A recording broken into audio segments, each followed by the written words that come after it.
HAARP stands for High Frequency Active Auroral Research Project and is described as a research instrument for studying the ionosphere, an ionospheric heater, or ionospheric radiation instrument, IRI, of which many exist, but HAARP is special. The ability to focus energy and the unprecedented amount in gigawatts, billions of watts, make it literally millions of times more effective at heating the region about 150 miles above the Earth's surface. The atmosphere has most of its density below 30 miles altitude. The ionosphere is the very thin layer above that absorbs dangerous ultraviolet radiation and makes life possible on Earth. There is very little mixing normally between the two layers, but disturbances in the ionosphere translate to changes in weather, such as normally occurring sunspots and the solar wind.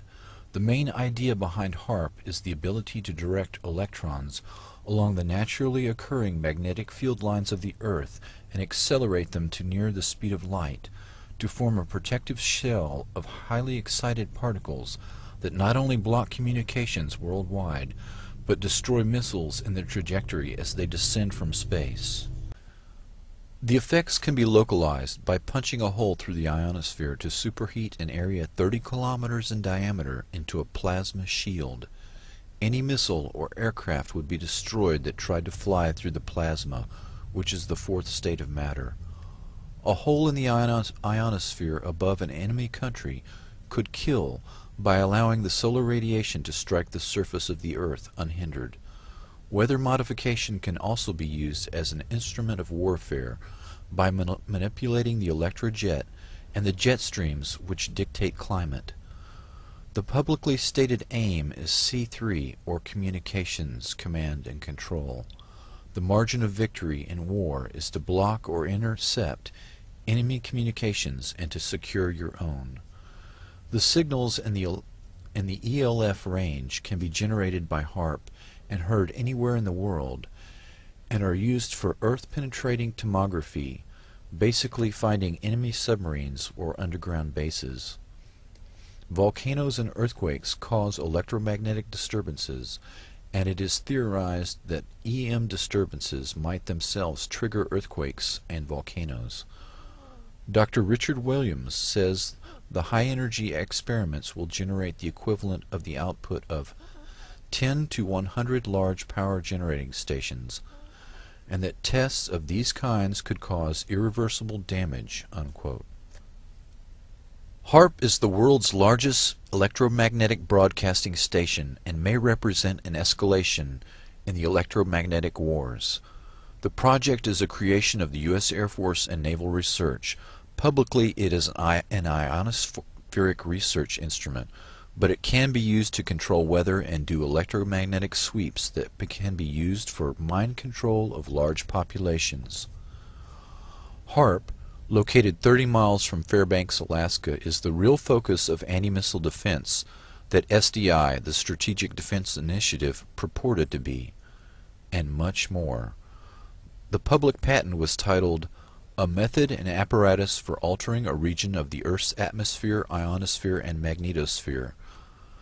Dr. Bernard Eastland, a physicist who holds a patent for the fusion torch, also holds about a dozen other related patents that were eventually purchased by E-Systems and Raytheon.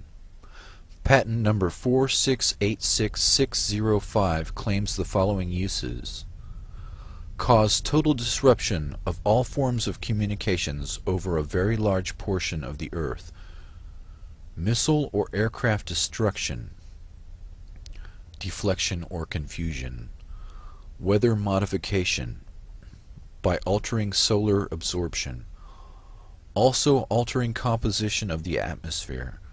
This patent was classified by the Navy under National Security Order in 1987, but other patents exist for purposes of power beaming systems, artificial ionospheric mirror composed of a plasma layer, creation of artificial ionizing clouds above the Earth, defense system for discriminating between objects in space, nuclear-sized explosions without radiation,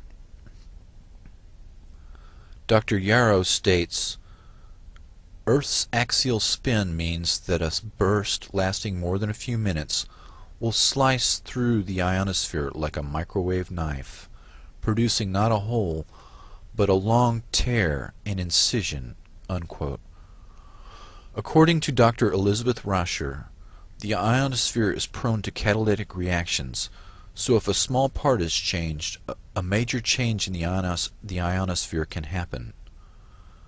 HAARP documents admit that 1,000-fold greater amounts of energy can be released in the ionosphere than are injected.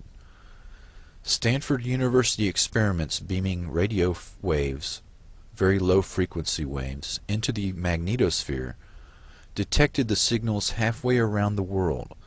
Some were amplified 1,000 times.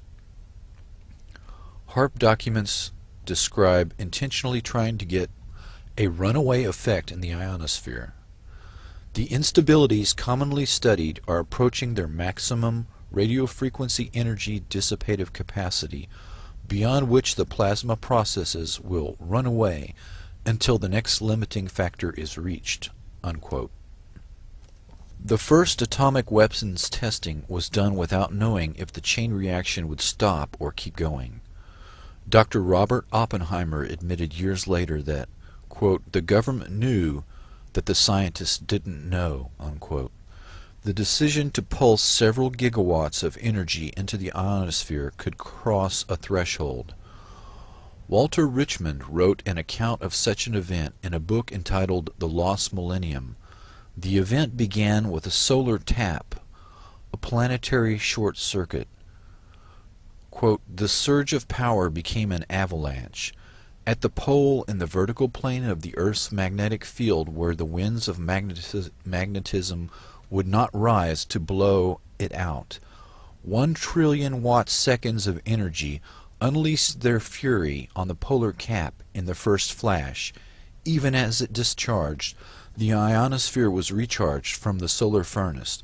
The first flash became a mighty roar that poured an increased and now steady stream of energy through the now stabilized short circuit. Kilocubit after kilocubit of frozen wasteland boiled. Watt after ever-increasing watt, an avalanche of ever-increasing energy lit the polar cap with a glare that had never been seen before on Earth. Earth's an electrical motor. When the motor began to run wild, it would increase its rotational speed. Eventually the Earth would explode from increased centrifugal stress.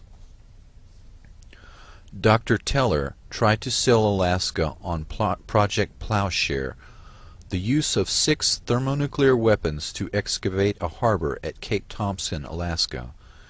In 1987, Dr. Edward Teller returned to Alaska to propose the installation of a laser-like weapon system on the north slope of Alaska.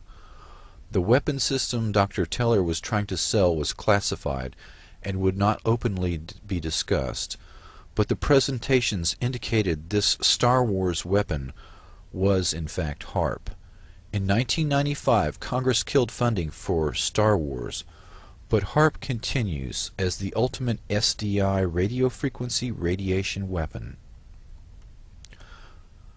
The HAARP project manager describes the experiment of Earth-penetrating capability using, quote, frequencies of 10 to 20 Hertz pulses per second, or maybe 1 Hertz, 1 cycle per second type waves, unquote. This range of frequencies are the same dominant frequencies within which the human brain normally operates. Objections to non-disclosure of the biological effects of ELF on living things were ignored. The military, particularly the Navy and Air Force, have extensive research on the negative effects of ELF. These effects have been well documented, but the government easily deflects public concern by playing down the effects and minimizing the risks. This is the same method used for other military systems, including nuclear weapons tests, LSD experiments, and radiation experiments, all carried out on unknowing subjects under the guise of national security.